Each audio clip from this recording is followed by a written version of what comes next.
Ayan, overhauling tayo nitong GY6 125. Yung motor start to na click copy. So siyempre, ito lang yung loob niya, panloob niya, sigunyal. Tapos, yan. Alamin niyo lang dito kung alin yung sa may gawing CVT side. Yan. Ito yung sa CVT side niya. Ito yung sa may timing chain. Tapos itong timing chain niya, lalagay niyo muna rito sa loob. Lagyan muna natin. Dapat kasi kasabay na to. Yan. Okay na natin. Maglalagay muna tayo ng gasket. Gasket all.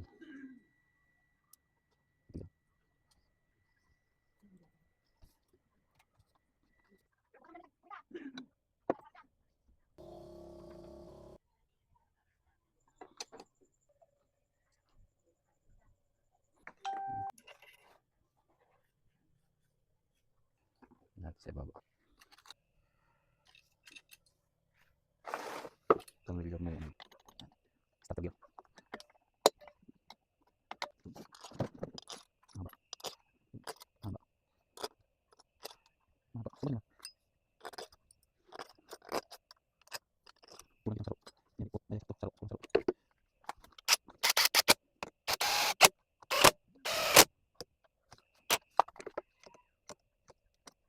Stitor. Stitor. Stitor.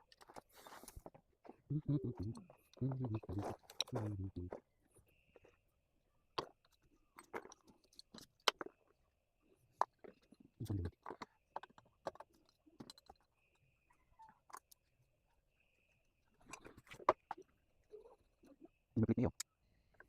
Ito. Tapos lang.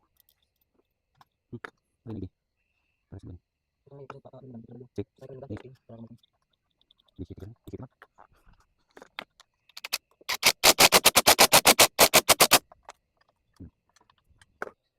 Yan timing oh.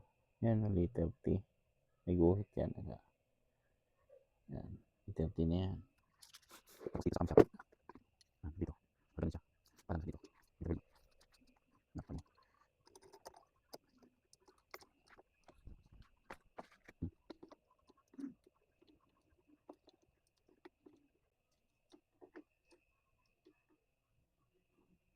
Ayan lang.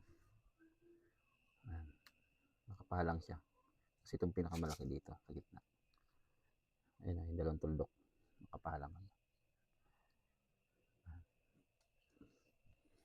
Tapos yung